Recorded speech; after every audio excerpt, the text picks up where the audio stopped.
kia ora koutou whānau. Welcome back to Big Hairy News with Chewie and not It's me. Pat. How are you? No pets allowed today. No, pet-free day.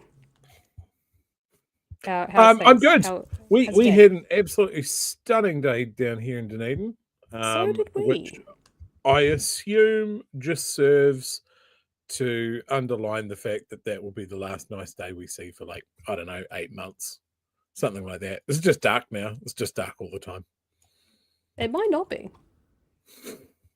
You might have the odd done a I've stunner. It I've does been happen. fooled before. No. When the sun is shining, Christchurch as well, in Invercargill actually as well, anywhere in the South Island, if the sun is shining and there's no like clouds in the sky, in winter, it is beautiful. Especially if there's no It's wind. pretty glorious. It's a nice day. In my opinion. Maybe not for other people.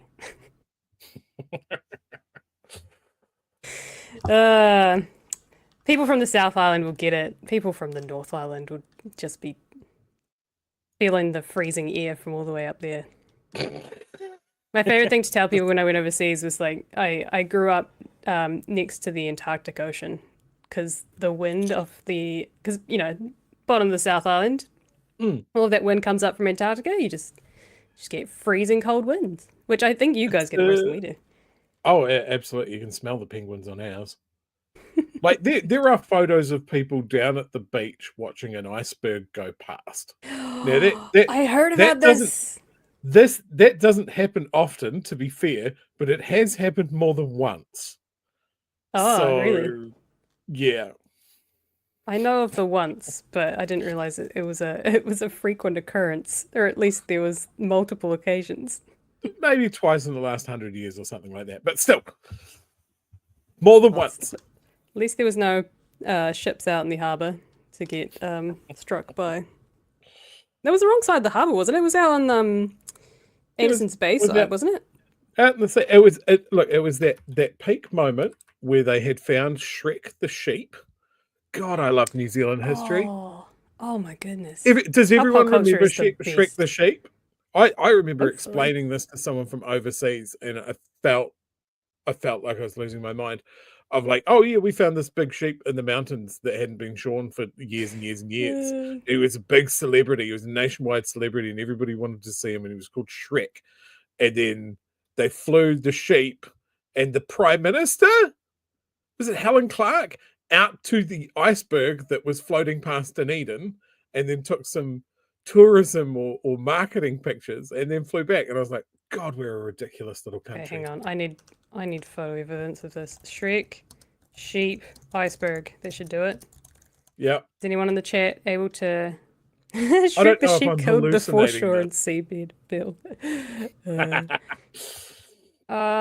I don't know if I'm hallucinating this or not now that you're looking for it, but I'm sure at least some of the things I'm saying are true. It looks photoshopped, but I'm also, I think it's legit. Hang on, I'll share my screen. Put it up. Yeah. I don't. He's not wearing. I suppose if it wasn't actually Antarctica, or sorry, it's not actually out in the ocean. It was just off the. I don't know. Anyway, there he is. There's Shrek. Good old Shrek. Look, he even went on a New Zealand tour in the back of someone's Subaru, I think. Is that seriously what that is? My God. New Zealand news is the best.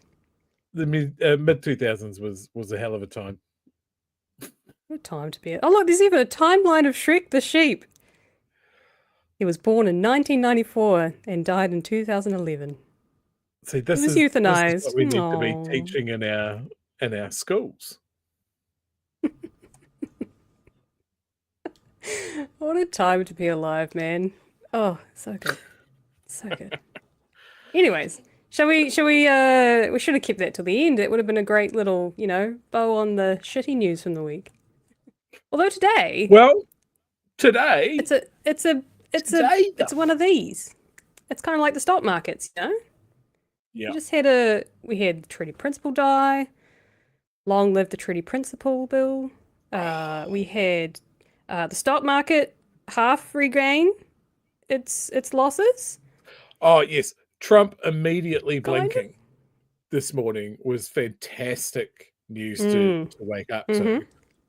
I think there was like literally just a 3-hour period between him standing up at a dinner and going, the world is lining up to kiss my ass to get a trade deal, to going, no, some people are nervous, so I'm not going to do it. Still going to do it to China because fuck China. But yeah, everybody else we're cool for now, because too many of the people that have my personal phone number are losing too much money. I think the comment that I heard today was Trump was reminded that there are people more powerful than him in the world, which I think is probably correct, which is scary because he seems like a full totalitarian, authoritarian. I'm not sure which one's correct there, but yeah, I guess he's not totalitarian if people told him to maybe call it. But yeah, scary to think that there are people more powerful than him, but so is the world, right? I guess there's a power balance. The big story of today has to be the Treaty Principles bill reaching its inevitable conclusion. I've seen clips today, and hopefully we'll go through some of those tonight, of an amazing speech from friend of the show, Duncan Webb. I missed that one. Yeah, I'll bring it up if you like, but it is very yeah. That'd be great. And Willie Jackson getting thrown out of the house by being a righteous motherfucker and taking his opportunity to do what we've been talking about for a couple of weeks now. Can't call someone a liar in the house, can you? Well, it turns out you can. You get thrown out, and maybe it's worth it. I think it's 100% worth it. And just the absolute cherry on the top is when they announced the inevitable conclusion that it's voted down. The only people that voted for it were the ACT Party. That the public gallery breaks out in song, and ACT leave under that. Everybody else happy, celebrating. They leave, and David Seymour goes up to his office to send on an email begging for money because he lost. Yeah. I said it on my Blue Sky. I said it on my Facebook. I'm going to say it again now. David Seymour can eat shit forever. Well, he's going to keep this bill alive forever. There's some comments that he made afterwards. He is coping so hard and thinking that there are people that are on his side, but I guess that's what he's got to do. He's got to keep the people that he thinks he's talking to afloat, keep them going. Yeah. Anyways, we'll get into that. But before we do, I have a quick request from Zapat. Zapat has said that there's new merch on the store. Well, kind of new merch. There is a pre-order for the Rainbow Buffer hoodies and t-shirts. So you can pre-order these. Rainbow Buffer. And Pat will order in as many as we need. So if you'd like to get one in the exact size that you want it, in the exact color that you want it, we got sky blue, and this is the sage. Ooh, I like the sky blue. Ooh, very cool. Very fashionable. Fashionable is probably the word. And I think that's it, isn't it? Yeah, just pre-order for these two. And then we've also got Tax Workplace, Tax Wealth More, t-shirts and hoodies, plus the Tino Rangatira is also here. I think it's got, larges left in the green. Oh, and a 3XL in the maroon. So if you want one of those and you can fit one of those sizes, or if you're like me, you just want to wear a really oversized hoodie, you can still get those. Oh, and obviously look, we're going into winter. You can't beat like an oversized hoodie going into winter. You just can't. You can't. Just make it real big. Big hoodie. Not be? Big hoodie Can't. is the energy. Yes. Yes. No, I wear mine all the time. Case in point. Although I accidentally wore my pink one when I was making curry last night, and now it has curry splatters all over it, and that's my lesson for wearing it. That's okay. That's okay. You live and learn. You can still be a 30-year-old woman and still forget that that happens, regardless of how careful you are. And then secondly as well, for our daily housekeeping, thanks for all our Patreon supporters who make this possible. And obviously our super chatters and our chat and all of our sharers and watchers across the motu, across the internet, across the globe actually. We've got a lot of global people. Yeah, so if you want to be part of it, you can go to patreon.com/BigHairyNews and support us there.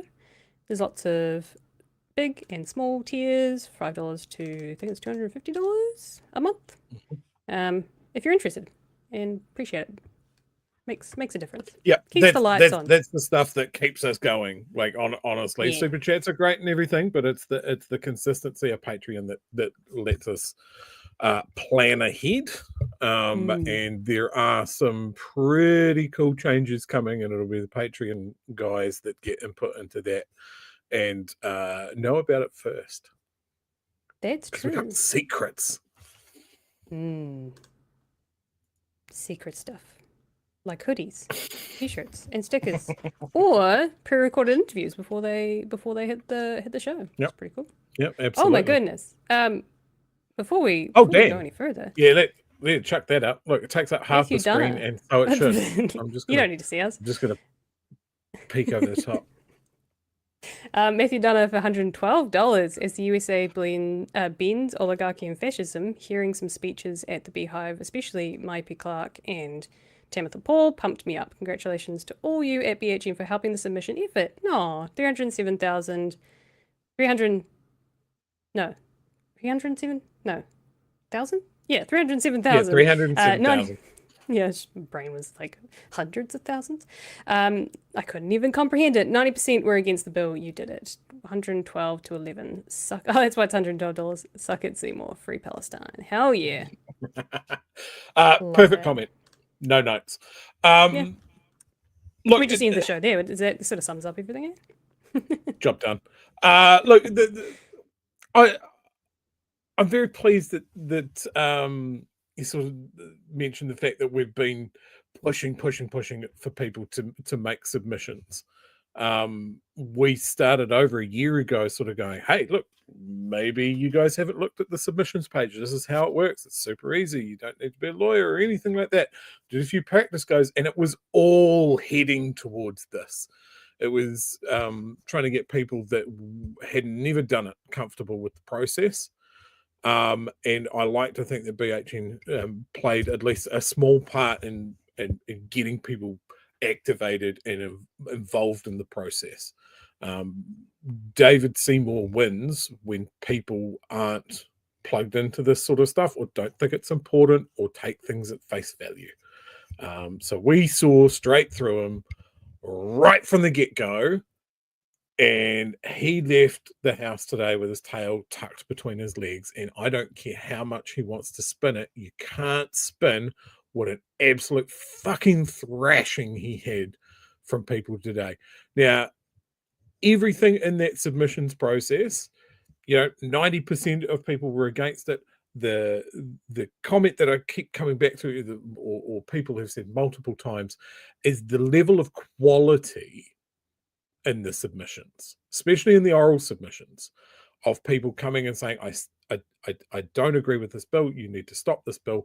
Here's why. Historical references, legal frameworks, everything. I have come prepared. And then we get Gary from down the pub who just like, wow, one person, one vote. The level of understanding was so marked. And this is why David Seymour wants to push it to a public referendum. Because what the submissions process shows is what the knowledgeable people, the proactive people, the activated people think. David Seymour doesn't want to hear from those people. He wants to hear from the ignorant, either willfully, maliciously ignorant, or just plain ignorant, or the people that are just coming from News Talk ZB reckons, or I don't think co-governance is very good positions. David Seymour might have a point. There might be more of those people that would swing it in a public referendum, but this should never, ever go to a public referendum. You cannot use majority rules when it comes to talking about a people that are a minority of the population. That is not democracy. That is a railroading, a locking in of historical wrongs that I will not let David Seymour get away with.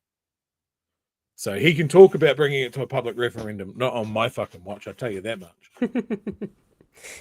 We had Webb on, Duncan Webb, last Friday, and he was saying that each party was given sixth, yeah, I think it was a sixth of the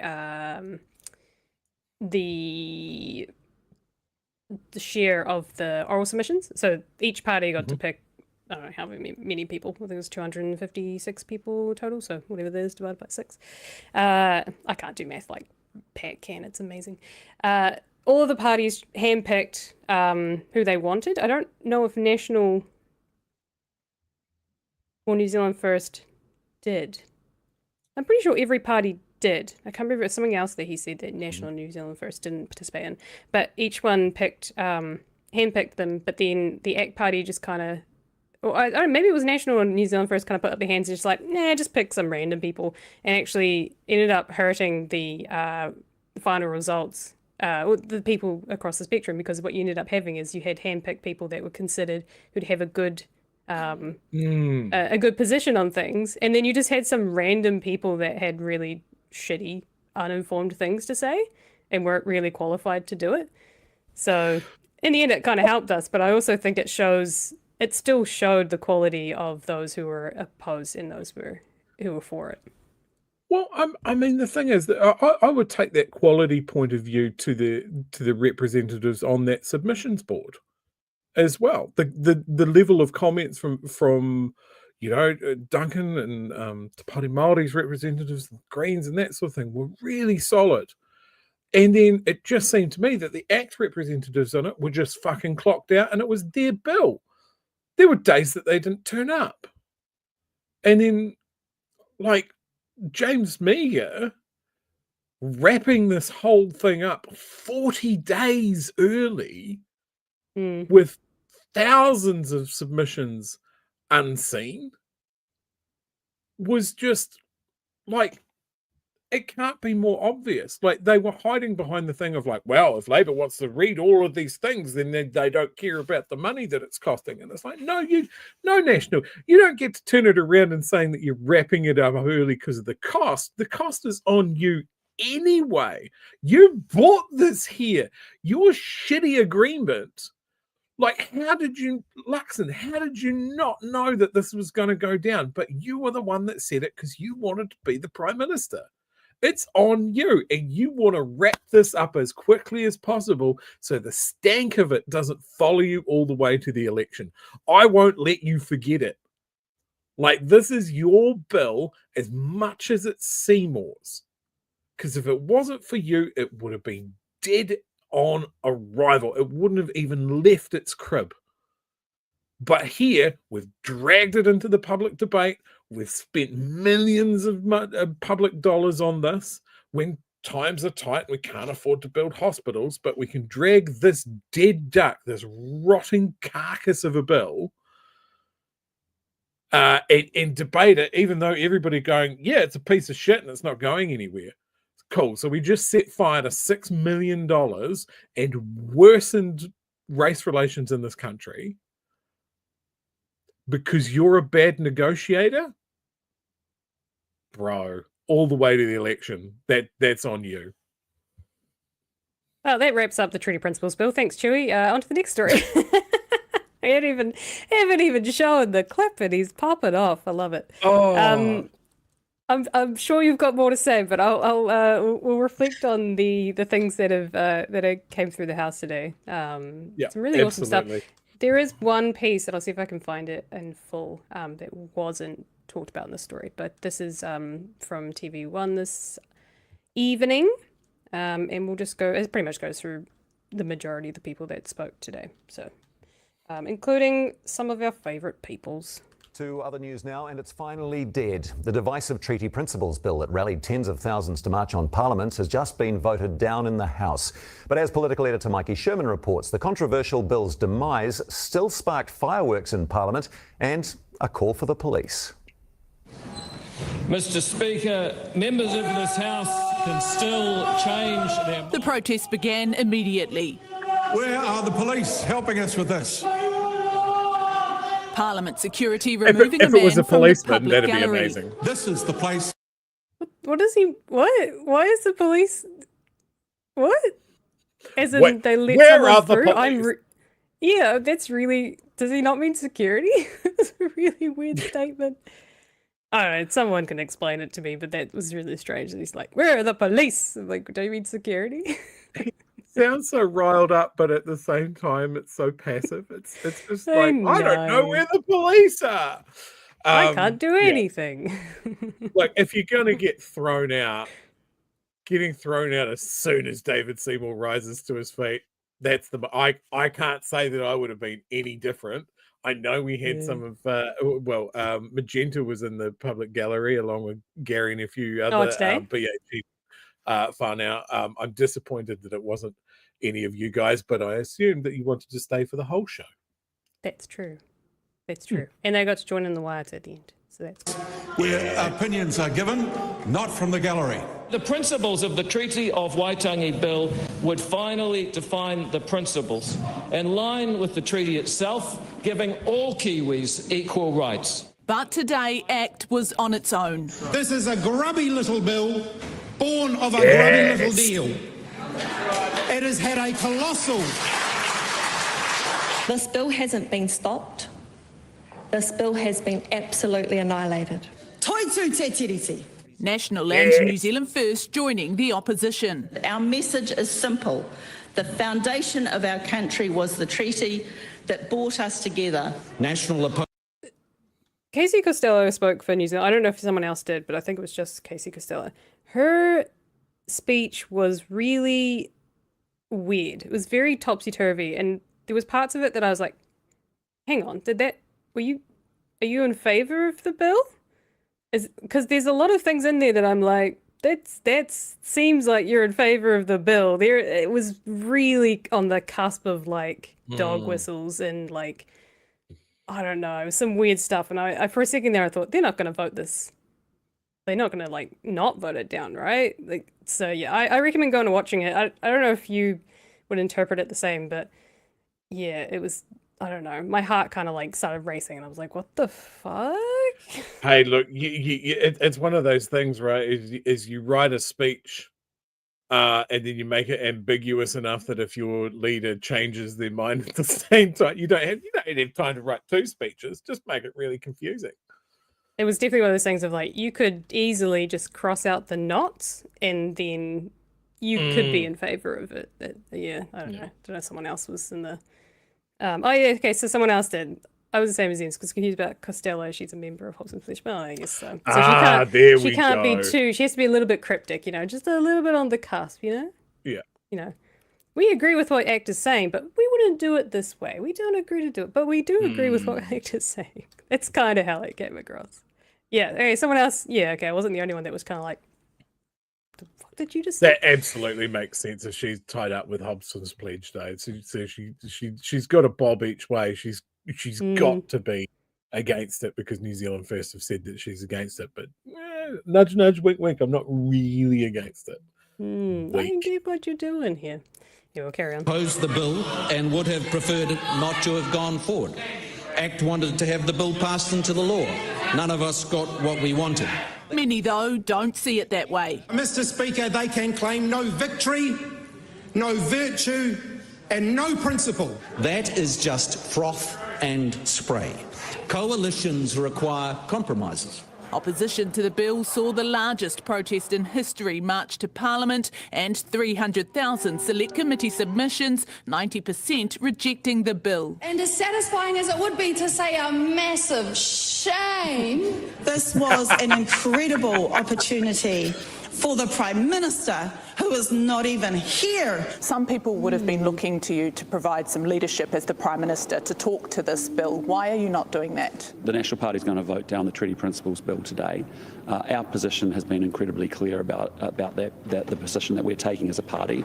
And frankly, now it's time for us all to move on. The MP behind this now historic moment said writing her speech for today was daunting. the real issue is not this bill, nor is it doing a haka. The real problem is that this institution, this House, has only ever recognised one partner, one culture, one language from one treaty. When it comes to the Treaty of Waitangi, you will and always be a liar. That got Willie Jackson booted from the House, missing the moment that this controversial bill, The noes are 112. The motion is lost. was finally voted down. Look at Act immediately like packing up and getting out of there. It's just so cowardly. Yeah. Like they are gone. People break into song and they're out.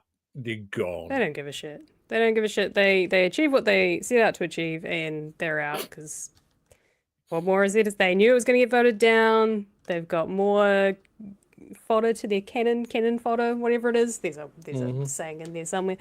Yeah, they have succeeded annoyingly, but I think they've also lost in some of the things that will work against them to the wider public. And the things are the academics that came out, the lawyers that came out, the people who are really knowledgeable about this, who came out, that were able to do oral submissions, written submissions that we can reflect on as a generation and generations, to come, can look at those and go, yeah, this guy was an asshat.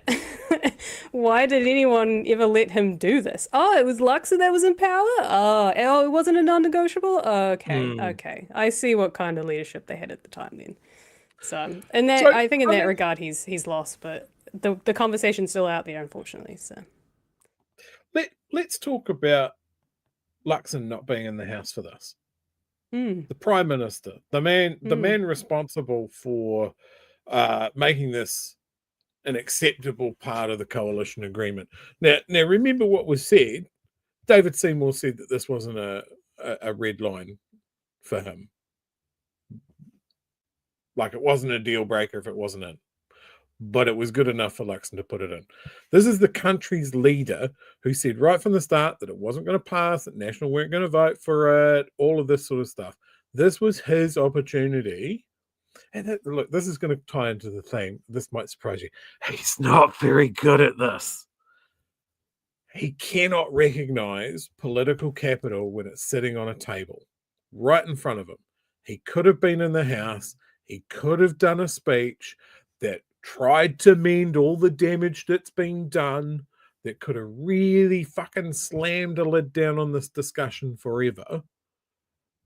And he decided that something else was better for him to be doing?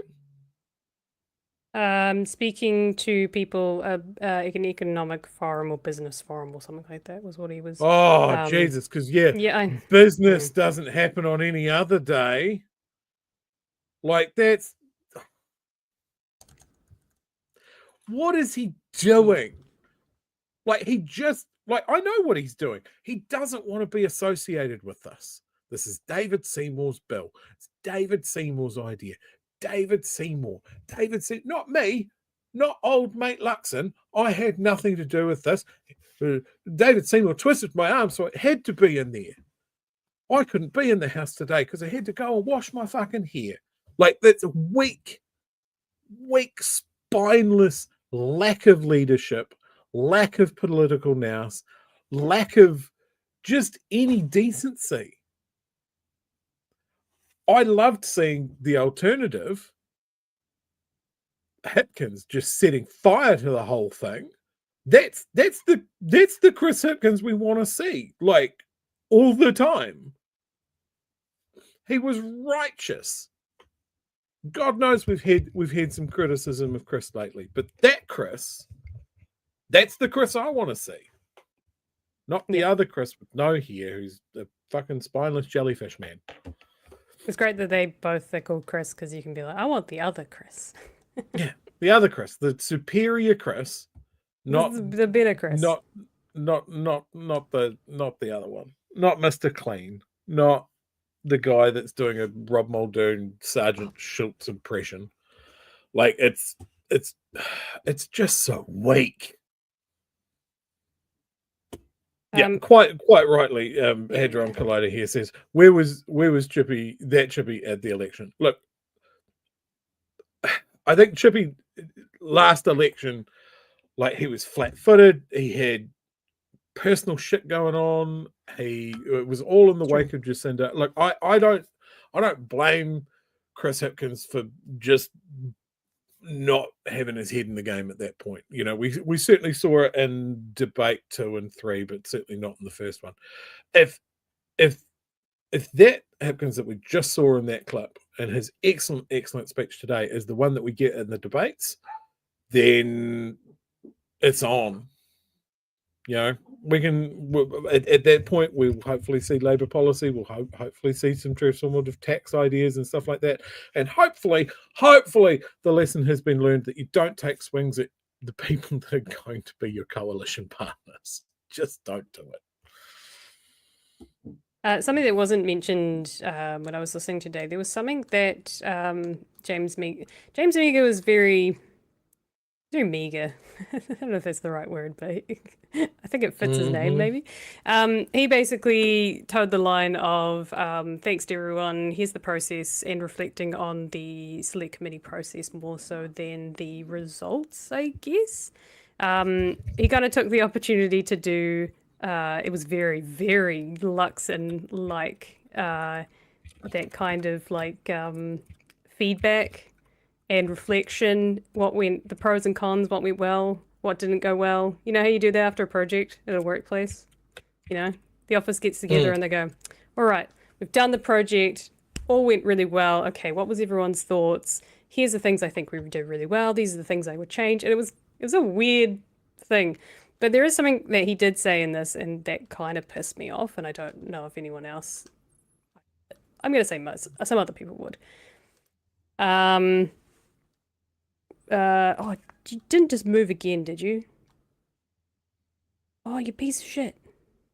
Oh, no, it is there. Okay. Oh, god damn it. I got rid of the select, you know how you highlight stuff? Or like you look for a word? I just went, okay, I'll get rid of those because no one wants to see that. And then I was like, where did it go? There's so many paragraphs. That's how I know where everything is. Anyways, I'll read this paragraph and see what you think. I wanted to touch on the purpose of the select committee process because members today and throughout the process have talked about the numbers and talked about it being a record-breaking achievement. The purpose of the select committee process is not a poll. It is not a petition. It is not a referendum. It is not a platform for advocacy. It is a process to allow legislators in this house the opportunity to scrutinise legislation, to offer improvements, and to make amendments. That is what it is for.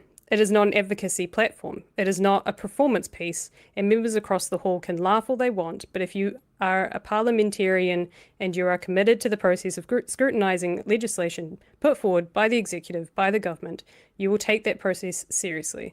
It is not a popularity contest. It is not a numbers game, and comments like, it is record-breaking, are very unhelpful to that process. Interesting. I don't agree with much of that, to be honest. Yeah. There was the one thing that stuck out. Actually, I'm just going to let the cat in. Mull on that for a second. Yeah. Look, James Meagher's an interesting cat. I mean, look, this is the Minister of the South Island, and well, it's not what we're talking about here, but have we seen any advocacy from the South Island from him? No. Have we seen some good thoughts about the submissions process on this bill? No. But people seem to really like James Meagher, at least on the right. He's ticking a lot of boxes for them, but he is just is he there? Is he not there? Like it is literally there's probably something in the suit that he's wearing. But what has he done? Nothing. Like that statement, that's a lot of words. It doesn't really show any recognition of the importance of the committee that he's on. It's bizarre. Yeah, that was kind of the general through line of it, of like, why would you say that the submissions process is not a place for advocacy? Yeah, that's what threw me. But that's the super weird one. Yeah. Like it's not a referendum. It's not all of that. So yeah. And then you say it's not a place for advocacy. It's absolutely the place for advocacy. That's what the whole, like, whatever the bill that's being submitted in, you are advocating for your position. You are advocating for a part of the community. You are advocating for, like, yeah, it's I don't know, maybe just threw a dart at a dictionary and that's the word that he used. But yeah, it sounded really weird. Yeah, definitely a weird one. I don't know how other people feel about it, but it definitely threw me. The rest of it was, there are questions about whether or not you need to provide ID to do a submission. Questions remain about how easy it was. Maybe next time, because 11:59 at night, no one could be there to fix the portal. Maybe we should make it midday. It was basically that was the vibe of the speech. I don't know, just a tally. There were some suggestions that this has been outrageously pushed back to the House. Wrapping it up for 40 days before it's finished. That's dumb. Like James Meagher's on our list of MPs that we would like to talk to. We keep on submitting to his office for him to come on, either in his capacity as the Minister of the South Island and his capacity as a relatively new MP into the House, which is always an interesting discussion as someone comes in and finds out how all of this works. How do you find, like, quite apart from the fact that he's a national, like, I don't know if Pat's heard anything. I've sent 4 or 5 emails to his office and got nothing back. So we'll keep trying. But yeah, I mean, this would have been a really great conversation to have with the chairperson of the committee. Like at that point, like, if you're the chairperson of the committee, I don't care what party you're in. I want to talk about the whole process, like from a politics nerd point of view, and then this was such a historic sort of thing to happen. Like, do you feel the weight of chairing that sort of thing, or is it just a procedural thing and you don't really think about it? I don't know. There's lots of questions there. It would have been great for him to field them, but yeah, it's not happened yet. The last thing on James Meagher, I keep spelling his name R-E, but it's the other way around for some reason. I don't know. My brain thinks it's R-E. No, it was Willie Jackson. Willie Jackson, as he started his speech, had a little dig where he said, congrats to James Meagher for leading the Select Committee. I look forward to him being the future leader of the National Party when there is inevitably a coup against Luxon. Just to, like, put that out there, just continue to, fester that flame. I was like, oh, good on you, Willie. He was great. I liked his... So the only thing more to add to that was Tama Potaka was the person who didn't speak today. He mentions in here that I don't know what this face is. Well, it's a terrible photo. It looks like he's about to cry, and I'm like, what is he, stank face? Is it I'm about to cry? It's a weird. Anyways, whatever this photo is, he did mention that he put his hand up to speak, but it's not his decision whether or not they just get picked based on, I assume, the speaker is. But here's some good stuff to, where's his quotes? Here's some really good stuff to say. Well, maybe it's not in this one. No, I can't see it. I mean, chat, if anybody knows the answer to this, because I don't know. Like, if he said that he's put his hand up that he wanted to speak, is it the speaker that chooses who speaks, or is it the party leader? Because if it's the party that chooses who speaks, not letting your Māori minister for Māori affairs or for the treaty, Māori that Crown sort of thing, relations, Māori Crown relations, not speak for this seems pretty fucked. Yeah, and it's like, was it not Andrew Bailey? What's his face? Goldsmith.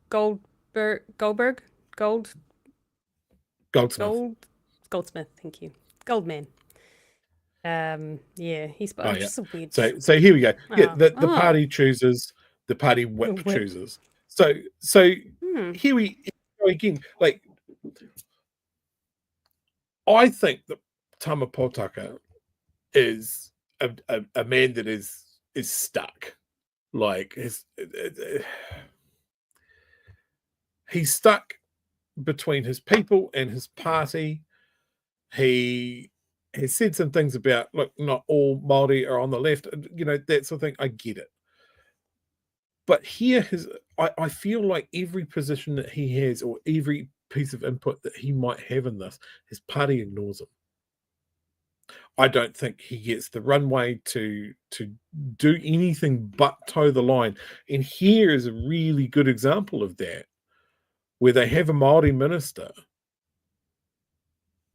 talking about Māori Crown relations for this bill, and they chose to not let him speak. That's fucked. And like, the fact that it's been mentioned in here that he did put his hand up to speak. So he's saying, hey, I did want to speak, and now we know it's the political party that chooses. It's almost like him saying, hey, like, I'm trying here, guys. I am trying. It's the parties and the leader. Well, I see it's ultimately the leadership's fault, right? That he couldn't speak. It feels really disrespectful. And a lot of what he's had to shoulder, it feels disrespectful.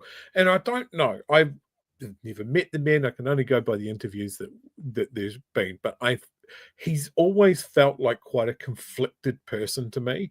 And I don't know if he's just not strong enough to shake out of this. But it certainly seems that nobody is paying attention to this guy.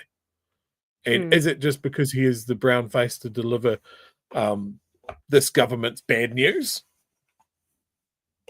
Or does he want to move the needle at all? Or is he just there to let the National Party flow through him like the Force? It's fucked. Yeah, it's a strange. I feel very conflicted about Tama Potaka. Yeah, so do I. I'll read a quick what he said just to give some context. He said the bill's. Potaka has put his hand up for a speaking slot during the debate, but said the decision was not his to make. He said the bill's cremation day and Nehu burial day are coming.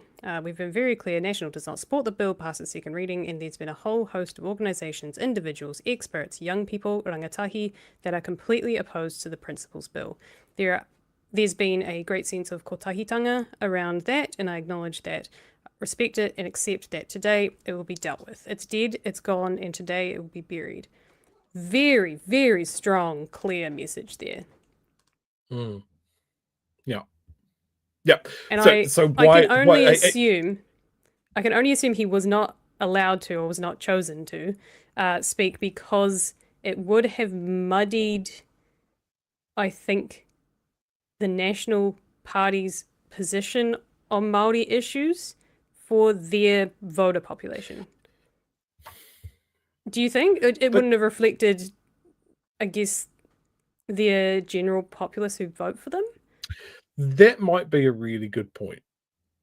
Like, I'm coming at it from a point of view of, like, Luxon doesn't want to be tainted by this whole thing, right? So I thought, man, if he's in the House and he got up and he just quite definitively said, cool, we're putting this to bed, we move forward as one country, rah, rah, rah. Could have been really, really inspiring. Could have also been really good to have your Minister for Māori Crown Relations get up and do a really strong speech to just go some way of cleansing National of the taint of this. Maybe it would have worked. maybe it wouldn't have. But what we've got here is no attempt to. And yeah, I think you might be right. Is that the benefit for the part of their vote that is sitting there going, well, if you're not hard enough on Māori, then I'll go and vote for ACT. You know, is this the line?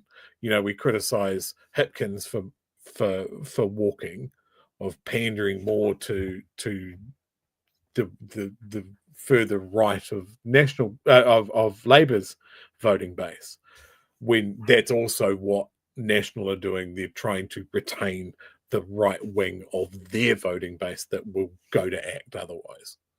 You know, it's strange. It seems unprincipled. Yeah, interesting thing to think about. I don't know what Potaka's going to do, but I think that face says a lot about how he feels about his own party at the moment. He's going to be another one of those guys that leaves Parliament and then goes, you know, everything that I did in there was bullshit, and I didn't believe in any of it, and I need to unburden my soul. It's like, you can do that now, man, while you're in there, and actually have some effect. You know, stand up for your people. But as I saw someone say in the chat, at every time he has chosen party over people. Yeah. We have 101, actually no, we've got 25, but that's just an expression. Super chats to get through. So let's do that before we get into our second story for the night. And it's kind of a nice segue, but it's in the wrong order. What you were saying about people that come out of Parliament and then speak their truth. Phil Goff did an interview with Q&A, which I'm gonna come back to because it's sort of related to the Trump situation. But we'll get into the Trump situation first, and then we'll see what Phil Goff had to say, because he had some, I don't know, it was a really good interview from him. But let's get through the super chats. Kai Matata for $2 says, shame, David Seymour. 100%. And someone said to put it on a t-shirt, which I thought was a good idea. just Tama Potaka being like, shame. I'll see if Pat will take my suggestion. Kiwi Bird for $2 says, Waiho mā te whakamā e patu. I would love someone to translate that for me, please and thank you. But I assume it's coming from Kiwi Bird, so yeah. Yeah. Hadron Collider for $2 says, Willie Jackson for PM. Oh, nah, he did actually, when he mentioned James Meagher, he said it might be National's first Māori leader, and or he might have said the first Māori, he might just be New Zealand's first Māori Prime Minister. So he really threw James Meagher in there and being like, go for it, dude. You've got, I don't know what he sees in him. I don't know what everyone sees in him other than he's just fresh meat and he doesn't have baggage. I just find it really, like, whenever they talk about, oh, this guy's a next national prime minister or something like that, look at all of the examples that we've had where that is. Luxon was that person, and look what we have now, the most mediocre of vaguely human shapes.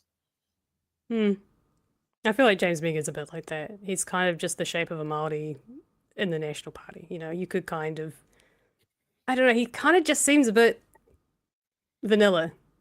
I don't know. Just, you know, maybe chocolate.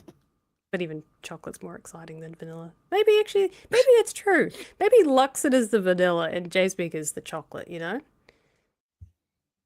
Well, there's only one way to find out, and that's to eat them. Baba for $2 says, I'm not late, you are. You are.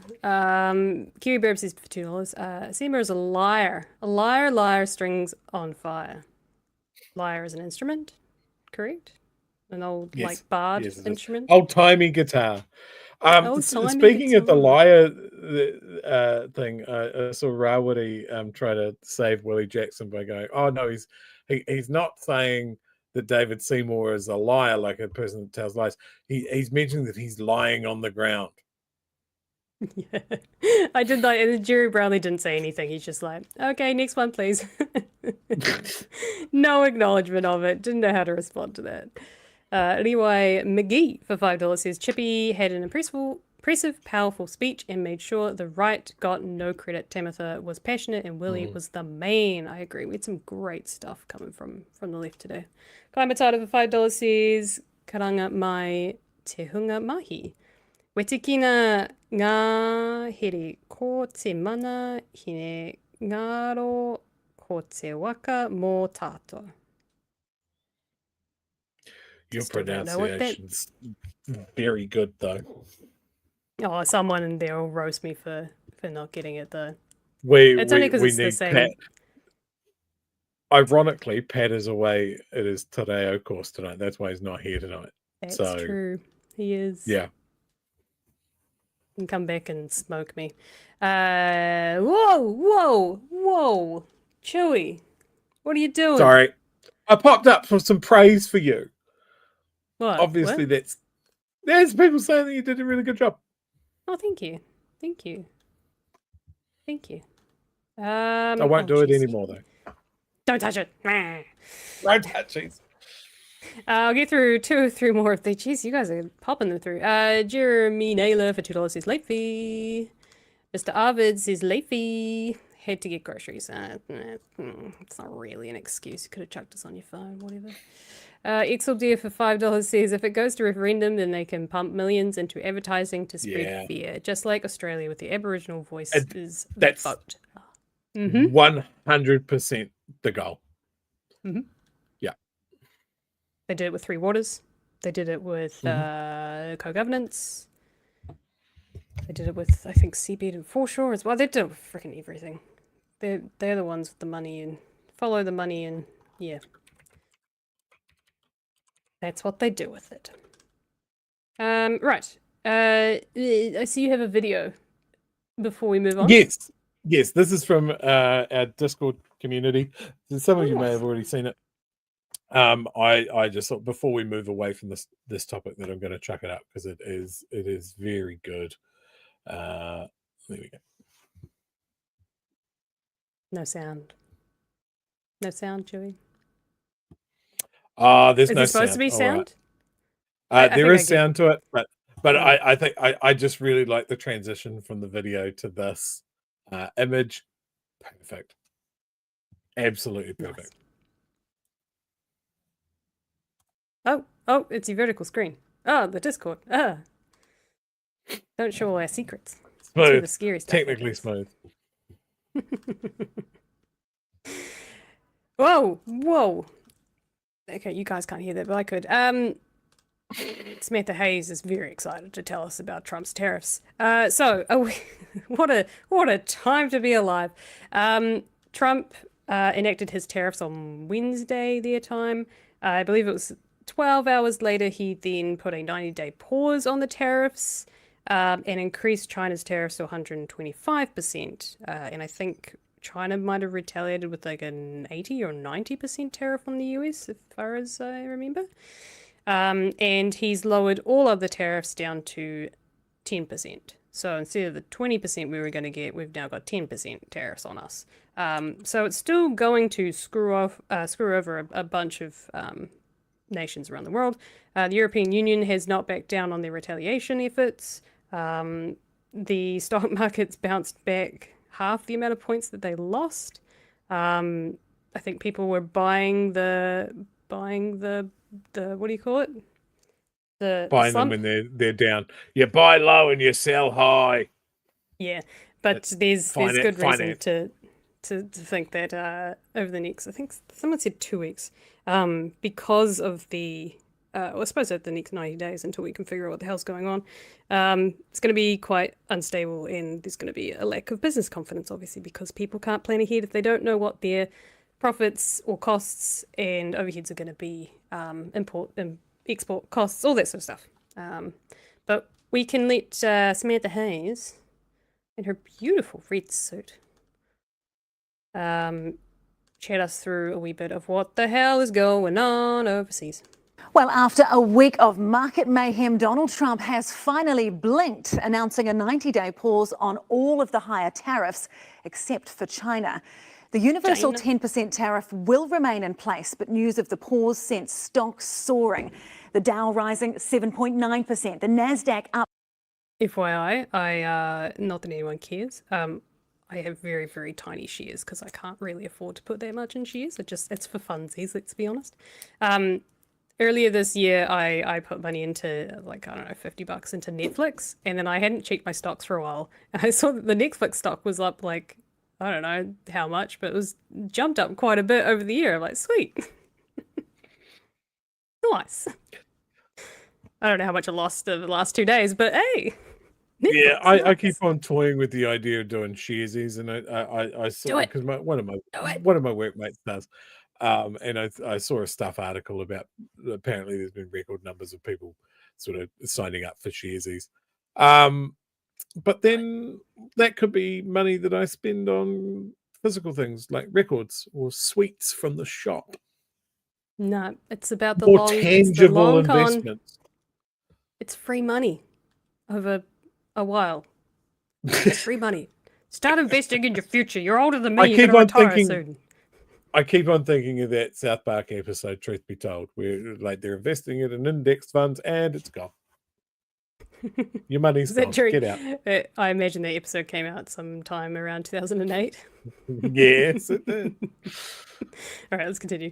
Up 12.2%, while our own NZX 50 closed just over an hour ago, up 3.3%. But it was falls in the US bond market that prompted Trump's change of tune, as a sharp sell-off raised concerns about America's ability to honour its debts.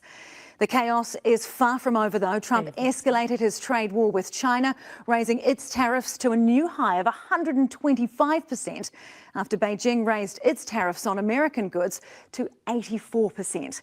Senior reporter Juliet Speedy wraps up another head-spinning day for the global economy.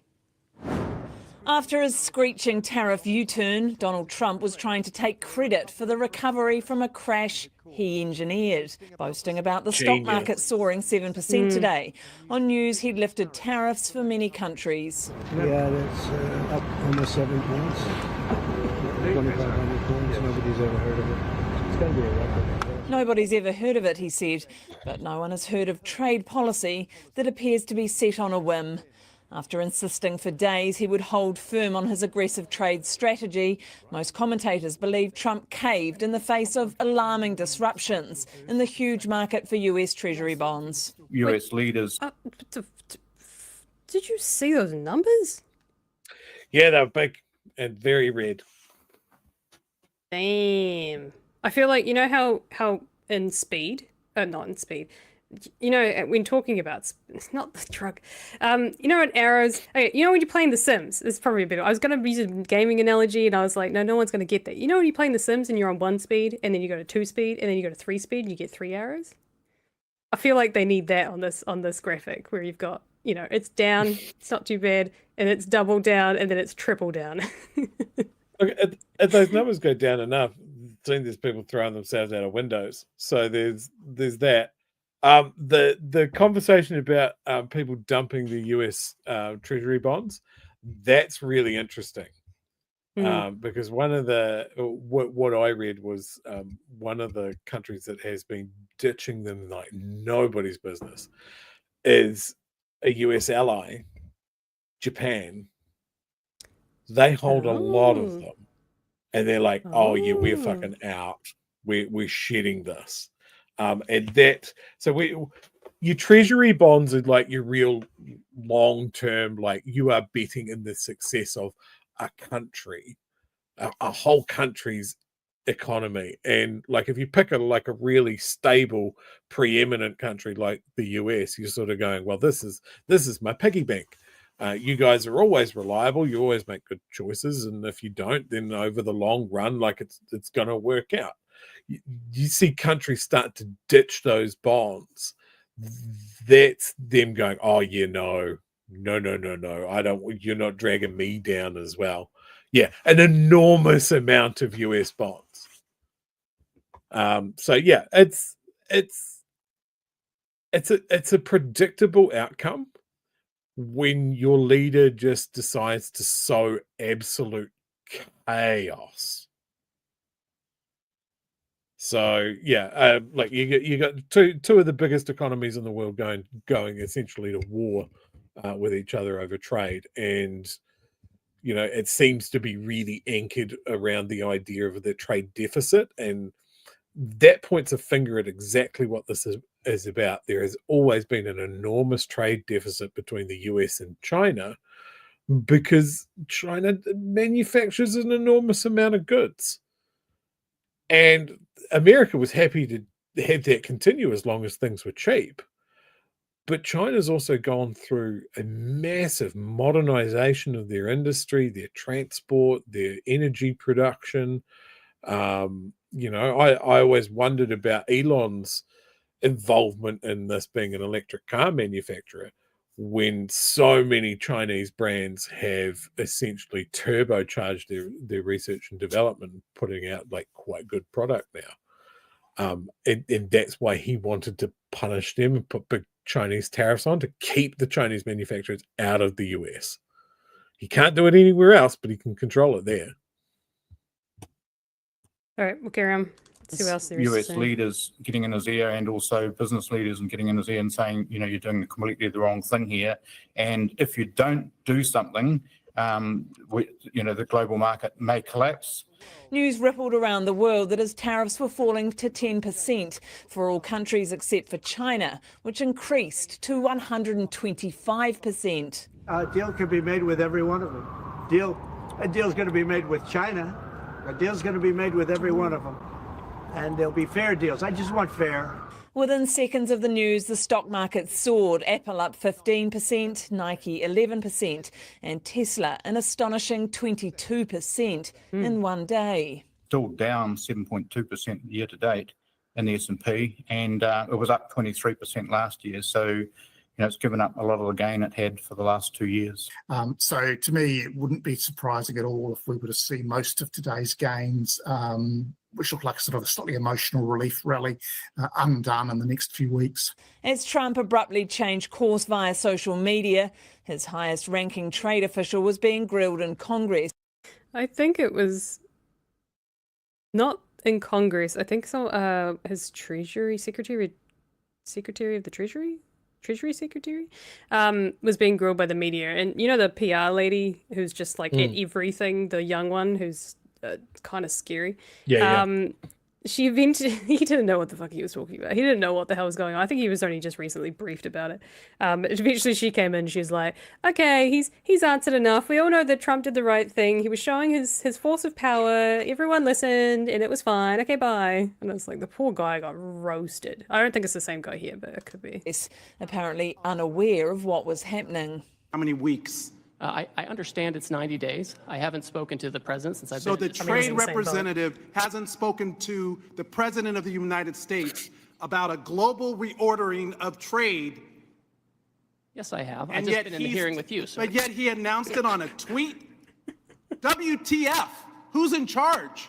The president of the United States is in charge. The president sure did take charge. Oh, I haven't seen that. That's even worse. He's like, yeah, well, I just found out, you just told me, I'm here, you just told me. What the fuck? Charge of global trade 1 week ago with his so-called Liberation Day, unveiling sweeping punitive tariffs that sent shockwaves around the world. You think of European Union, very friendly, they rip us off. It's so sad to see. But the numbers on these charts soon changed. Later, he announced a 50% charge for China, dismissing the idea it would drive trade partners into the hands of the Chinese. I'm not worried about it. Boasting only yesterday about it working. I'm telling you, these countries are calling us up, kissing my ass. But there was no call from Chinese leader Xi Jinping. Their relationship soured over COVID, which Trump called the China virus, and accused them of unleashing on the world. I get along with President Xi. I have over the years, but you just when COVID came, that was the end. That was it. That was called the bridge too far. The world's two largest economies. Yeah. Well, you pretty much get the gist of what's going on. So, Yeah, fun times to be an American, fun times to be the rest of the world, but I think too much too late, maybe? I don't know. I do notice that there is a Trump supporter in our chat tonight, which is just good on them. amusing. Just hitting all the talking points of like, oh, this is so he can get rid of income tax for Americans. Look, just one thing on that. Don't equate their income tax structure to like how things work here without income tax, because you have state and federal taxes. Like it's just there's not a system or an idea that the Americans have come across that they haven't made worse, corrupted, or completely broken. Like it's just madness. Like they're not going to come out on top of this. Like there's a reason that countries, and especially the Americans, have worked so hard for so long to remove barriers to trade. Well, there's a reason that it's a global economy. It's one of the main reasons that the EU exists, was that they wanted to band together economically to counter how powerful the US was economically and how powerful China was economically. So global trade is good. And for us here in a trading nation, we export a lot, we have to import a lot because we're a little island and that sort of thing. You can't cheerlead what Trump's doing. The instability is not good for us. The tariffs are not good for us. The way that we may be after American goods, and it's not good for us. None of this is. I cannot understand a New Zealander who is a Trump cheerleader. It makes no sense. The only reaction here is to look on in horror and go, man, remember those good times? Do you remember how dumb we used to think George Bush was? Because he'd get his words mixed up and stuff. Do you remember how people... I suppose we did. Yeah, because he used was to a thing. get his words all mixed up. He was this goofy little guy, and kind of amusing. It's amusing as long as you ignore what he did in Iraq. But shush. Hey, it's because they bombed the Twin Towers. It's not because, it was retaliatory at all. It was purely because of the Twin Towers. All of that was goofy. This is something else. This is something we haven't seen. Like you look at politics here, overseas, different countries, all of that sort of stuff. You can quite rightly go, that's a bad decision.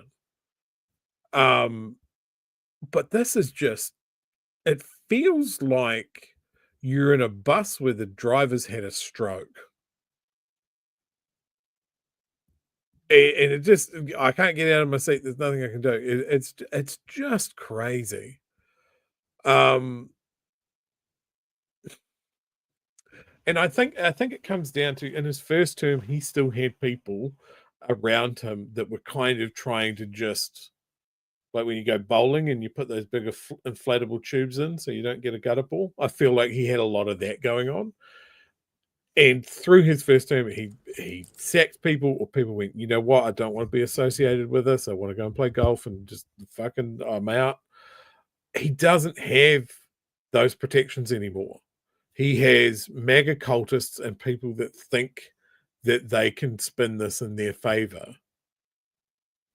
And he's just reacting on a whim against all advice. And I know I've said that for our local politicians, it seems like national react against all advice. This seems like 10 times worse.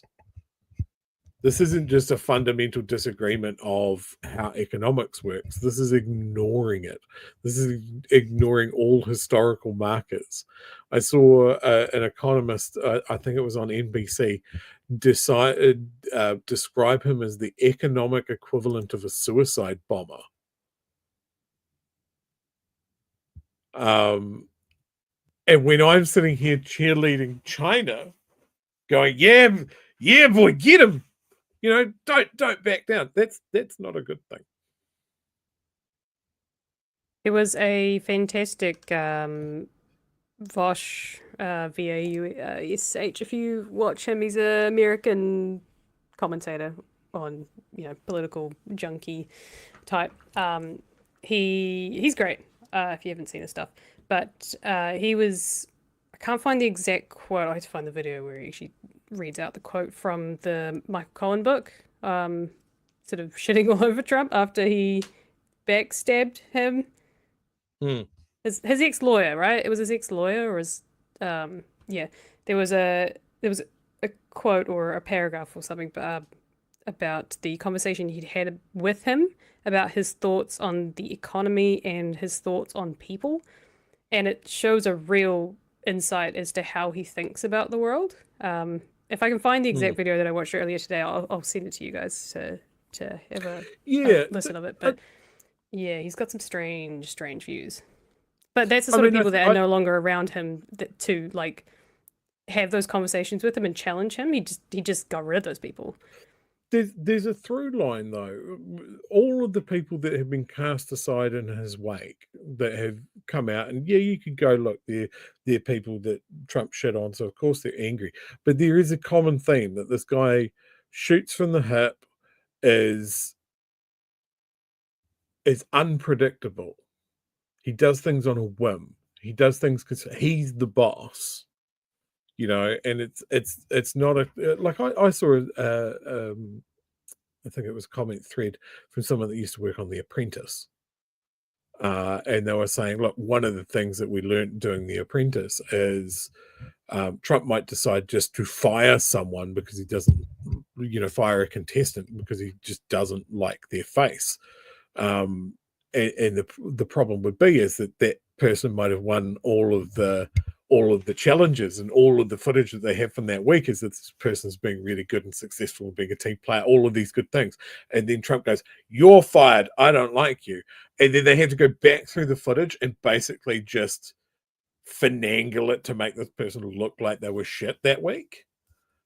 And he's telling all of these stories just about how they had to manage him through the production of that show. And his final paragraph on that is like, I am taking strange levels of comfort knowing that it's exactly the same in the White House. And now they're having to deal with the same things. And that's terrifying when you're talking about the leader of the most powerful country on the planet. But it's consistent. People that came out of that administration's first term said the same thing, that he's unpredictable. He doesn't read briefing papers. He'll bring out a Sharpie and go, I don't like this. And he'll just rewrite national policy on the fly. And it's just people around trying to just hopefully guide it in a sort of direction. That's terrifying for a country like New Zealand that is so exposed to the whims of the big players. Like, what if he decides that the trade war needs to go hot? As a South Pacific nation, we should be concerned about that. We should also, what's New Zealand going to do here? Like, I'm not surprised that Luxon and Nicola are just like, well, we just need to hold on and hope for the best. I don't think that there's anything that those two could do to lessen this. I don't think they would convince him one way or the other. I don't think they have the political ability or the power to do that. He doesn't give a shit about New Zealand. We just have to hold on and weather the storm. But I did notice a trend of people referring to the death of Trump as the thing that we all hope happens this year. I don't see how it couldn't possibly happen in the next, there's no way he's living it out for the next 4 years. He's talking about another term. He thinks he's up for it. Don't know. I mean, he's losing his mind, and he's probably already lost his health, but it's whether or not, I don't know. He's not doing enough of the actual presidency part of being a president to actually age like most presidents do, working their asses off. Like he's playing golf every other week. The weight of what he does. No, he doesn't give a shit. Obama literally going grey within 3 months of him being in the White House was crazy. Biden in 4 years lost his brain because he was already his old. entire brain. And he actually kind of was doing the work. And just sludge, just kind of like the Egyptians. Or, alternatively, when you're talking about Biden, at least the people around Biden were doing the work. Yeah. And they were following his agenda. Yeah.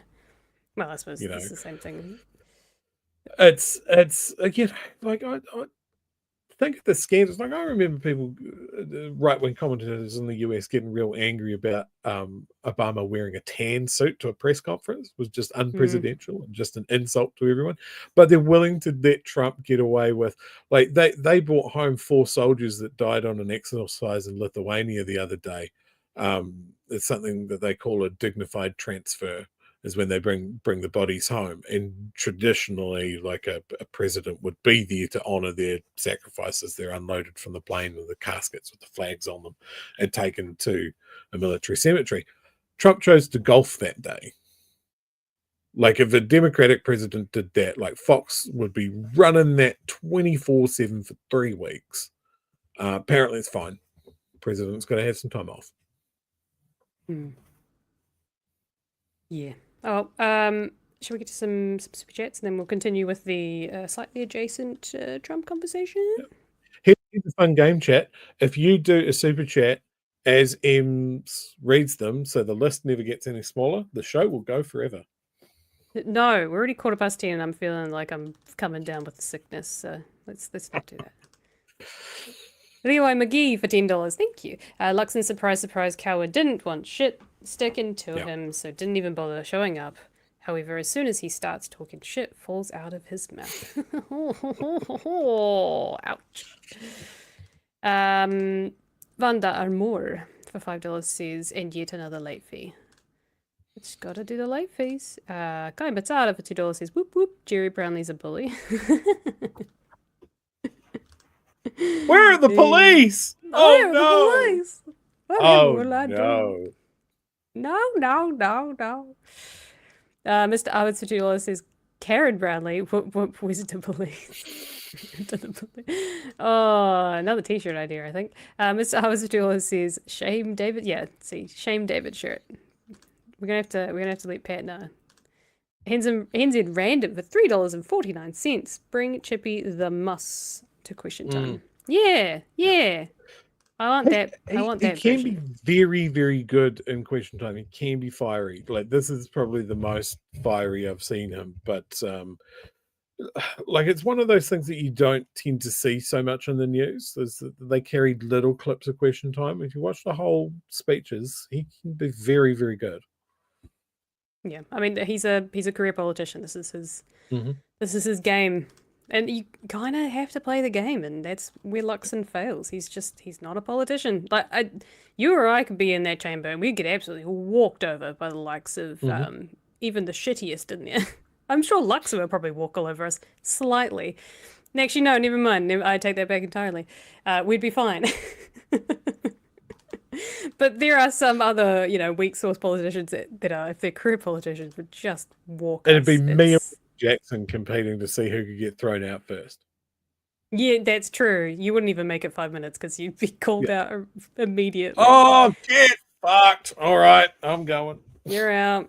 Yeah, absolute bitch. Get out. Oh, fuck.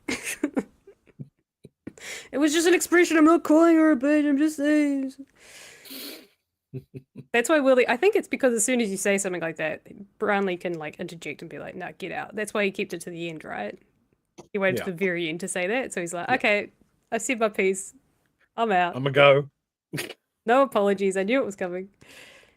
Peter Simon for $5 says, we need to expand the number of MPs in Parliament to improve committee processes and the talent pool of our representatives. I don't know enough, but... I wouldn't have traditionally agreed with that, but I think Pat talked about a couple of weeks ago when he's talking about the population growth and making it more representative again, X amount of constituents to an MP. I agree. He convinced me. There you go. Tipini Napaki for $2 says Miga in name, Miga in action. Yeah. He's living up to his name, unfortunately. Dreadnoughts says something for $1. Not even super chat, just something for $1. Something for $1. Thank you. Last one, in Fraser for $5 says, can anyone not ADD collate a dossier of the most egregious actions, cruelty, destruction of institutions, etc. for rebutting the inevitable gaslighting? There will be like just in general.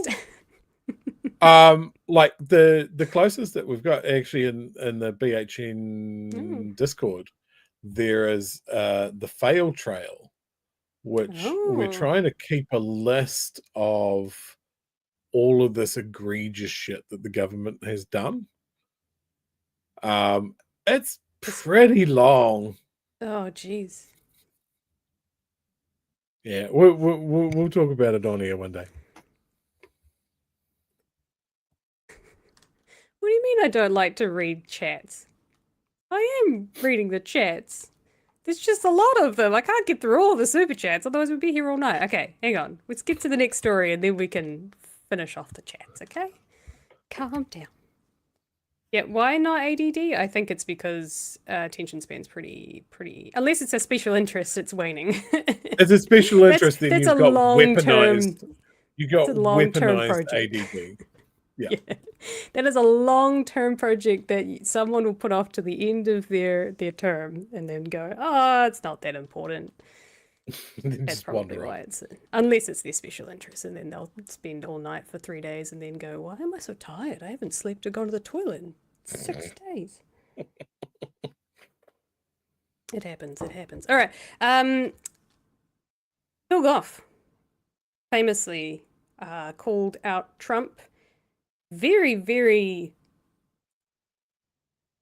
carefully, diplomatically, apparently not diplomatically enough, in a press conference, I think, with the Finnish Prime Minister, I want to say, talking about the Winston Churchill head. I think you and I might have talked about it. We must have talked about it when it happened.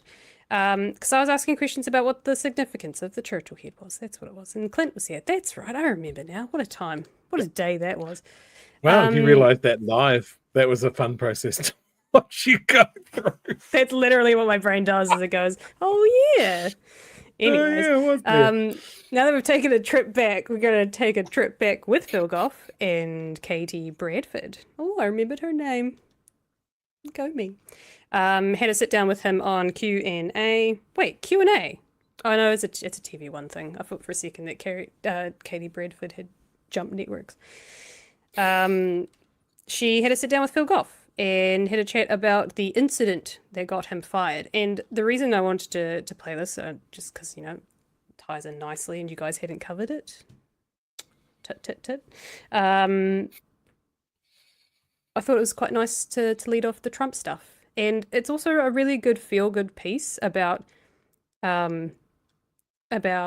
politicians sticking to their guns. There's a nice little quote right at the end that I think you'll enjoy. But Phil Goff does not hold back in this interview. He does not regret his comments. He does not hold back one bit. And it is so good because he's lost his job, right? He's got nothing to lose at this point. So he's quite happy to double down on what he originally said about Trump. So I think you might enjoy this. I don't know. I'm not enough of a politics nerd, especially during the time when he was probably the most prominent. So I'm sure there is things that he's done in the past that people don't like him for. But I'm going to say, if this is the impression he leaves behind, I like the guy. Just saying. Yeah. Just saying. So let's listen to what he's got to say, eh? I think this is the right doing to the world. That's why I felt that we needed to speak out. Do you think world leaders are scared of Trump? Oh, absolutely. This is the country that has the greatest economic and military strength in the world, led by a leader that is totally narcissistic and is likely to retaliate against people that disagree with him. You saw that with President Zelensky, sitting there innocently, trying to put his case, and then being abused by both Vance first and then by Trump. And we have this atmosphere of intimidation. And therefore we let Trump get away with what he's doing, and we shouldn't, because we're not talking about some reality TV show here that he used to perform on. We're talking about a country that is fighting for its survival, for its democracy, for its freedom, for its nationhood.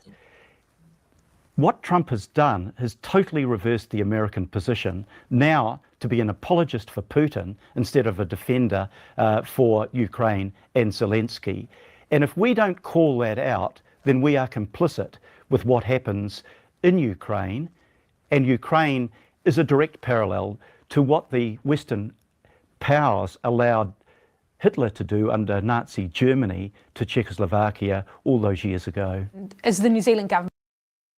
I have to say, that's probably one of the lesser aggressive ones that he said throughout this. I swear he just gets more and more and more and pops off. He's like, I'm going to say what I'm going to say. And it's so good. This is excellent. Love it. Like, I know there's some people of my generation that are not fond of Phil Goff for his stuff around student loans back in the day. Nobody's saying the dude's perfect, but in this one, this is a man that has come home, that doesn't have a job or position anymore, isn't answerable to anybody's government. And he's just going, I'm going to call it how I want to do. Private citizen now. Good. Go for it. The next one is Katie. I was going to say Karen. She's not Karen. Is New Zealand complicit? I think it's a great question to ask. See Germany to Czechoslovakia all those years ago. Is the New Zealand government then complicit in it? Do you think that our government is striking the wrong tone? Look, I've been in politics long enough not to be naive about it, and you do have to exercise a degree of caution in how you put things, but remaining silent. Side note, this is more to do with what he was talking about at the time, which was that Trump was being a dick to Zelensky and just fucking over what you're supposed to do as a global diplomat. But I think the same things here can be said about the tariffs happening at the moment in terms of should we retaliate? What's appropriate for us to do? Should we just sort of go, oh well, I guess there's nothing we can do. We're too small. Nothing to do with us. We don't have a position. But yeah. You do have to exercise a degree of caution in how you put things. But remaining silent is being complicit and condoning what is being said when everybody knows that's wrong. You'll remember the fable, Hans Christian Andersen, about the emperor's new clothes. Everybody knew the emperor didn't have new clothes, that he was naked. Nobody would speak the truth because they were fearful of the consequences of doing so. If we don't speak out collectively as the democratic world, we are enabling Trump to continue to do what he is doing, whether it's today it's Ukraine or the Gaza, or it's climate change, or it's development aid, or it's tariffs. By our silence, we are not getting him to change his position. By thinking we are protecting ourselves and each of us acting in a silo way and being intimidated, we are allowing him to keep doing what he's doing, and it is damaging to the world and to our future and to our kids' future. You are some great wisdom. Gold. And some truths from the man, Phil Goff. Yeah. Thoughts? Oh, where's it gone? Yes, I've got thoughts. He's talking about Ian's probably said it better than me here. Aotearoa used to have an independent, strongly defended attitude to our positions. No pandering to Israel, fuck off France, no nukes, anti-apartheid, all of this sort of stuff. And we didn't always get it right, but I think New Zealanders drew quite a lot of pride over the years of the times that we did get it right. And I don't think that being quiet and hoping that nobody writes us down on a list is a country that I want to be proud of. I would have loved us at any stage to be more strident in support of Ukraine, more strident in support of the Palestinians. You know, they're so like, would the fact if that whole thing had kicked off when it wasn't an election year, like if it was in the middle of a term rather than a changeover, would that have meant that we would have been stronger on Gaza? Like, I go back to the fact that during Helen Clark's tenure, Mossad agents were caught stealing the details of dead New Zealand children to make fake New Zealand passports, which is an action that is not the actions of a friendly nation. It's something that could put any New Zealand traveller at risk. Like a country's passport and how that passport is viewed in other countries is massively important for people's safety abroad. And Mossad knew that and were literally going to weaponize New Zealand passports for their agents. They got caught, and Helen Clark told the entire Israeli ambassadorial staff to get the fuck out. The Israeli ambassador is still here in New Zealand. Russian embassy is still in New Zealand. You know, I'm not a diplomat, obviously, but here is a man that was a diplomat, and he's saying we are too soft on this sort of stuff. So I'm happy to align with Phil Goff here and say, yes, we can look at something as a matter of policy, as a country, and go, this thing that is happening runs against what we believe is right. So therefore, we're going to point at it and go, that's not right. This shouldn't be happening. You know, and it should be part of the UN. You know, like countries should be able to go to that's the whole purpose of the UN, is to people point at things and go, that's not right, stop it.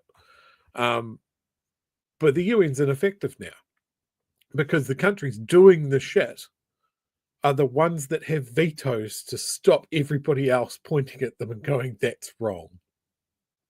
The US isn't going to hang Israel out to dry, no matter how many countries point at it and go, this is a murderous rampage of truly slasher horror levels. You know, Russia's not going to let anybody criticize them because they wield a veto. So what can New Zealand do? New Zealand can do what it can, which is to stand up and be counted. Maybe it'll help. Maybe other countries will do the same. Maybe it'll be all on our own. But when you sit back and you go, well, what did I do? After the fact, you've got to live with what we did. We talked about MPs finishing their run in politics and then sort of sitting back and going, actually, a lot of the stuff that I did was shitty and wrong. Don't do that. Are you just don't do that? Do you read my mind, or are you just assuming what the next thing is so you can be like, okay, I'm finishing my rant now. I know what she's going to put up next, so I'm just going to segue nicely into the next thing. I do it to Pat, and I'm not sure if it's a curse or a superpower, but yes, I am a segue machine. Perfect. Thanks, Chewie.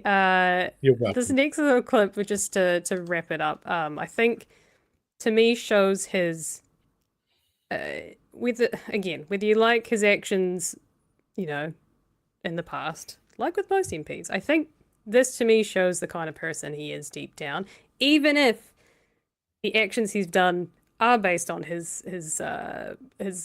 conscience, his morals and virtue, whatever.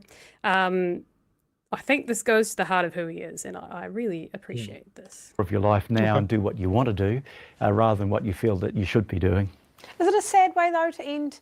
If that's the end of your political and diplomatic career, you haven't been able to go out at your choosing. People like to go out. My son, who's not a politician, said, "Oh, it's great, Dad, you came home on your shield," with a reference to the old days of the Spartans. I didn't aim to do that. I don't regret doing it. I'm proud of the fact that I did decide to speak out, to call out Trump when what Trump was saying was both damaging and wrong. And given the chance again, I'd probably do the same thing. Are you worried? Yeah. Just very excellent. clear. No regrets. Do what I had to do. It is what it is. I think if he was younger, it would be a different sentiment. for sure. It would be probably slightly regrettable, but I think he was in a position where he knew himself. He knew this position that world was in, and didn't hold back. Sorry. And yeah, no, I don't know. That's the lasting impression I'm going to have of him, and I'm sure there's plenty of things that he's done wrong. Someone did mention the fact that he kind of ignored the fact that the Māori king was in the room when he was like, "This is the first time we've seen a monarch rise to or yes. a new monarch's been crowned, and the Māori king was in the room." Not a great moment of him. Probably lots of not so great moments from him, but this was a great interview that really showed that there are people with backbones in the world who've done some good stuff in calling out fascist regimes and, you know, the rise of a dictator. So good on him. Yeah, I mean, Peter says here, I hope Phil Goff writes a memoir. Oh, he does mention that. That someone has asked him if he would write a book. The length of time that he's been in politics and the governments that he's been involved in and the people that he's been involved with, like his very close relationship with Helen Clark, it would be a really good memoir. And like, if you're going to talk about your final chapter or potentially final chapter in politics being, I told Donald Trump to fuck off and Winston Peters sacked me, it's a pretty good last chapter. Yeah, he does. One of the things that Winston said when he sacked him was it was one of the hardest things he's had to do in politics. Was sack the guy because he'd worked with him such a long time. Katie does mention that, and he was surprised by the comment from Winston, but Winston also hasn't reached out to him at all to have a conversation. So because it didn't come from Winston, it came from his office. So the message of "you're fired" didn't actually come from Winston Peters. It came through the channels. So interesting. Sort of a interesting one of just like, you know, oh, that's an interesting comment to come from Winston. He hasn't talked to me about it, so I don't know. So it's a weird one. I don't know why I didn't just say like, yep, no, he broke the diplomatic rules or whatever it is, and unpoliticianary. Parliamentary, maybe it's more a better way. I think we'll wrap up here on a comment from Ian. I really liked Phil's comment about coming home on your shield, because I'm someone that enjoyed classical studies in high school and that sort of thing, and a soldier being carried home on a shield is a very powerful piece of imagery. And I was just trying to think there was a reason for it, and Ian's put it in the chat for me, so thank you for being my brain, Ian. There's no shame in having a shield. The dishonor is in having a helmet but no shield. The shield protects the next man in the phalanx when a helmet only serves oneself. So that's where that imagery comes from. So yeah, I just want to put it up because I'm a classics nerd as well. Perfect. No, that's great. I see you've got something waiting in the waiting room for us. Do you want me to run through some super chats first? Yep. Because we're almost at the end of the super chats. Oh, no more people, no more. Mr. Hubbard says Willie is confusing. He says Goldie is a good guy. Willie Jackson? Yeah. This is the only time I will use this, apart from the Act Party. There are good people on all sides. I'm not saying they're all good people on all sides. I'm saying there are good people on all sides. That's the wrong Trump quote. Yeah, look, I think Willie's a very accommodating guy, and look, he'll work closely with a variety of people in the House, and what you see in the House is not necessarily what that person is. I'm not a big fan of Paul Goldsmith, but Willie works with him, so maybe he's a better judge. I don't know. Yeah, someone mentioned that somewhere that no, it was me. I mentioned it somewhere in my brain. Are you quoting yourself? I'm quoting myself. No, it was a conversation we were having, and it came to mind that you know how in Debate Club, how you're all on the same debate team, but you have to at Mhm. some point debate each other to practice debating. Yep. I bet you it's kind of like that. You go to work with them. Yeah. I'm sure you share drinks with them. I'm sure you know them as more than just the politician, much like, you know, you and I are more than just who we are in our jobs, right? We have lives outside of our jobs, and I'm sure we're great people. We're not, you know, bossing people around, that type of thing. I don't know if that's what you do, Chewie, but I have done that myself. I think it's kind of the same, right? You've got a job to do. Sometimes you've got to fight the other team. You may not agree with what the other team, what your team is saying, but you're there to debate. So I feel like it's kind of like that, I think for me with Goldsmith, it's the switch that he's had in his career. Like he came through on Treaty of Waitangi stuff and was quite progressive in his views, and then he has switched to the other team. So that flavors my opinion of him. I don't work with the guy though, so I don't see maybe the human behind it that Willie sees. Maybe Willie's just being too nice to him. I don't know. people, right? We're all complicated. Yep. But he's a politician, so we're allowed to shit on him for his policies and his politics. Absolutely. It's nothing about his personality. It's about his politics. Mr. Armins for $2 says no war but class war. Tipping Paki for $5 says this is what happens when your markets are indexed against farts and dreams rather than resources. Capitalism is an absolute delusion. This is proof. Yep. Wow, so eloquently put. JC and the Pidget Cats for $10 says not just the NZ Trump supporters that make me worry, but we also appear to have a cohort here that conflate US and New Zealand government as though we are somehow under US jurisdiction. Civics education, please. I think a lot of countries in the West have this affinity for the US as this like big brother complex, right? I think it's that. I look at the whole thing about civics education and that sort of thing as like I like to think that I was reasonably politically aware as a teenager, and I put that down to being radicalized by my fifth form history teacher. But I've always been interested in politics, so I look back to that younger me and going, yeah, I'd probably be quite into like a civics class. But then it depends, like a lot of things, it depends on the teacher. Like it depends on the engagement from the pupils. Is a civics class going to impart things that like you must participate in this? It is worthwhile. You know, me at nearly 45 going, yeah, it'd benefit the youth to know how local council works. And kids are like, I would rather eat a gun. Fuck you. You know, am I turning into the ones that like, there needs to be an hour of reading, writing, and arithmetic and civics? And we must study Shakespeare and the 18th I don't know. century texts. I was a Shakespeare nerd at high school, and I see these fuck guys off. were like, "Oh, Get out of here." No, I've still got a completed work of Shakespeare somewhere. I almost went to the Globe in London. Oh wow! I almost won a monologue competition at the Sheila Wing Shakespeare Festival. Did you participate in the Shakespeare things that they did? I remember a lot of drama students were into that. Yep, it's like Shakespeare in the Park, I think. We didn't have that. I did perform a few scenes from Midsummer Night's Dream in front of the Governor General at the time.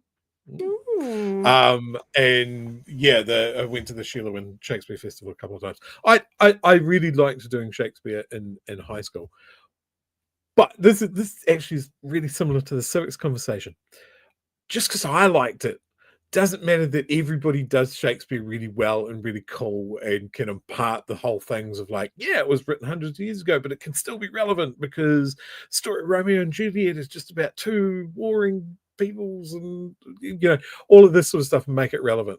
You know, I was definitely part of that cohort where like, oh, we're going to do Romeo and Juliet, but it's going to be about Mongrel Mob and Black Power instead.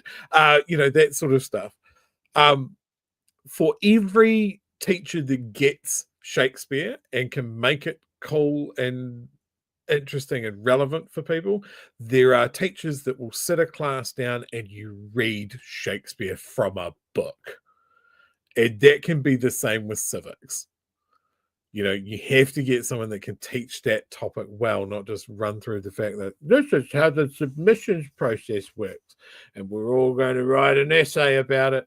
It's not, you know, that doesn't get engagement. You know what does get engagement? What's that? So my experience with Shakespeare is we read parts of... So the Shakespeare as part of our curriculum was reading part of... I think it was Macbeth was the one. Mm-hmm. Then we had to do creative writing. And I was a creative writer. I still am to this day. I love my creative writing. I managed to get softcore porn past my teacher because I was good enough at writing of Lady Macbeth seducing Macbeth. Oh, yes. And it had some quotes out of it along the lines of into her untamed grass. And I have searched my hard drives, of which I have the files from when I was in year 12 or 13. I think it must have been year 12 I did it. Cannot find it. It's one of those things that I'm like, I wish I could find that. Just lost to the digital ether, but it was so good. I don't know how my teacher let me away with it because I was, 1, creative, so I was able to hide it. 2, she liked me. And 3, I was probably the smartest kid in the class, so she let me do whatever I wanted. And I was engaging in Shakespeare. So there you go. Sometimes you just have to make it exciting. Here's a wee treat. Is that what I think it is? Are you ready, chat? Are you ready to see little Shakespeare Chewie? With a bike, is it? Here we are, the ensemble class at a performance in front of the Governor General at the time. We did Midsummer Night's Dream.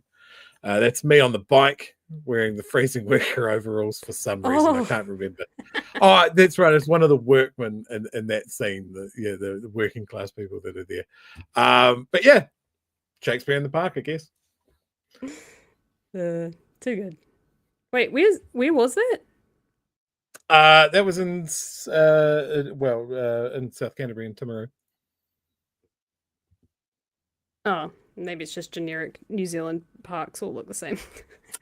Yes, yeah. That's probably what it is. You recognise that tree, but yeah. As I say, it looks like Queen's Park. That's where they had Shakespeare in the Park and the Yeah, Gargoyle. but I mean that's how you make Shakespeare cool. You go, okay, so how are you going to enter in this scene? And then you have a severely under-medicated and heavily ADD kid go, I'm going to pop a fucking sick wheelie in front of the Governor General and not fuck it up. Did you? And I've absolutely memorized my lines. Don't worry about it. Don't ask me what they are, but I've memorized them. Hey, I'll do it live. It'll be all right on the night. Too good. Thank you for taking us down memory lane. I hope everyone enjoyed our 2 very, very different experiences of high school Shakespeare. Here we go. Look at that. I love the weird culty horns and midsummer vibes in there too. It's great. I also remember someone had a horse. We had access to a horse, and you notice that most of us are wearing bare feet. Bad idea. Horses don't know that you've got bare feet. Ooh. Ow. Wow. Well, that it's was been a fun show. Yeah, it was a show. I'll get through the last of these super chats, and then we almost made it to 11 o'clock. There's been a lot of almost 2-hour shows recently. Hope I didn't pack it up. Somebody knows their Midsummer Night's Dream. Well done, gold star. Well done. Tipini Napaki again for $2 says Trump has body by Golf and quarter pounders. Oh. Mr. Have you seen that meme with that woman cutting up that quiche and she's like, I just want you to see this. There's cheese all through this bitch. Cheese all through this motherfucker. That's what Trump's autopsy is going to be like. It's not Nigella, is it? It sounds like her kind of language. The microwave. I just remembered that. Mr. Arvids for $5 says remaining silent, aka not showing up, Luxon complicit on TPB. For Hadron Collider for $5 says there was a time the Marilyn Warrings of the world crossed the floor on conscience. What happened to that? I don't know who that is, but that's a thing. Yeah, I'll always hold up someone crossing the floor. Like I'm a big fan of conscience votes, you know. Like if your party's voting in a particular, like it never sat right with me that a party can go, we're all voting this way. Like, what if you're that ACT MP that is just like, nah, this isn't what I'm about. This isn't a libertarian position. This is just dickery. I'm going to cross the floor. And he can't, because the whip will beat him up. Huber for $2 says, I want to see Chewie do Shakespeare. Here's $2 to the Shakespeare Fund. Oh, there might even be a video somewhere. I don't know. You might have to join the Discord to see that. I definitely monetize it. Palm 88 for $2 says overtime fee. Oh, yeah, no, you're not wrong. I think we should get one of those every night. XLD for $2 says Magenta's super late fee. Yes, because I think Magenta did jump in at some point there. Thanks for joining us. Oh, and Pie Man was banned. Oh, there you go. Someone was crossing a line. Someone started going into name calling. Oh, I love name calling. Yep. So if you're still there, Pie Man, you're wondering what just happened, you found yourself in the nether realm. I'm all up for robust debate, but when you start slinging names at someone doing the moderation for free in the evening on a Thursday, who gave you a subtle nod because you're being pretty tiresome in the chat and pretty boring, that's what happens. You're welcome back. We love our croutons, our lovely crunchy croutons that break up the consistency of our BHN chat.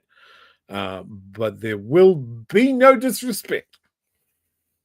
Speaking of croutons, there was a video I watched the other day of a guy who's, I think he's called Skeptic, genetically modified skeptic, I think it is. He did a video about how he managed to stop himself from going far alt-right, because he was in the classic sort of boat of being a bit more of a feminine boy, you know, scrawny and little, and, you know, he didn't really get along with guys, so he hung out with the girls all the time, you know, he got called gay and all that sort of shit growing up, and then, because he was part of the church, he eventually found that he wasn't really interested, went full atheism, so all of the things that would, you know, typically kind of get caught into that alt-right pipeline. And someone called him out because I don't know the reference necessarily. I think it's the word skeptic that tends to sort of go, oh, it's a right-wing channel. Someone called him out for it, like, it's not really what the channel's about, but, you know, you look like a right-winger with that name. And he thought about changing it, but in the end he didn't, because it was actually a way in which people would... And he purposely made his background look like Stephen Crowder's. He purposely did that to lure people in, and he's actually found that he's changed a few minds because of that. So, you know, we might just change some hearts and minds. You don't have to agree with everything. Pat and I have received comments pretty early on, you know, when the thumbnails go up and it's two white bearded guys with an opinion about the treaty, and people have come in ready for war, and they're like, oh, hang on, what are they saying? Oh, they're for the treaty. Oh shit! Oh, what's happening? It's great when you can wrong foot someone in the best way. Yeah, which I think it's the you guys are showing the grid of the 9 hairy lefties. Oh, yeah. I was like, I can name a few of those guys. I think that's a great example of not pigeonholing people, because I think most people would look at that cube and go, "It's a bunch of redneck right wingers right there," you know. Coming from the countryside to spread their propaganda about free waters, yada yada. But no, you're all a bunch of lefties. I thought it was great. I think that shows the spectrum of people, and, you know, just because they've got a red hat and big beard, they're not. Yeah, sometimes they're good people. Sometimes Sometimes they're definitely not. there are definitely people on the other side and not so much. Oh, it's been fun. It's been almost 2 hours, so I think that's a pretty good show. And not a bad place to move onto the credit roll. And don't forget to pre-order your hoodies. Oh, fuck, that's right. All my things are Japanese at the moment. Go and pre-order your rainbow buffer. I'm just like, wait, shit, which one am I? Go pre-order your rainbow buffer hoodies in pale blue and greeny color. I think it was some sort of nice sagey green. If you would like to get one of those, I think it's until I'll look it up and I'll tell you while the credits are rolling. Yeah, make sure you get up on that opportunity. In the meantime, let's roll the credits. Hey!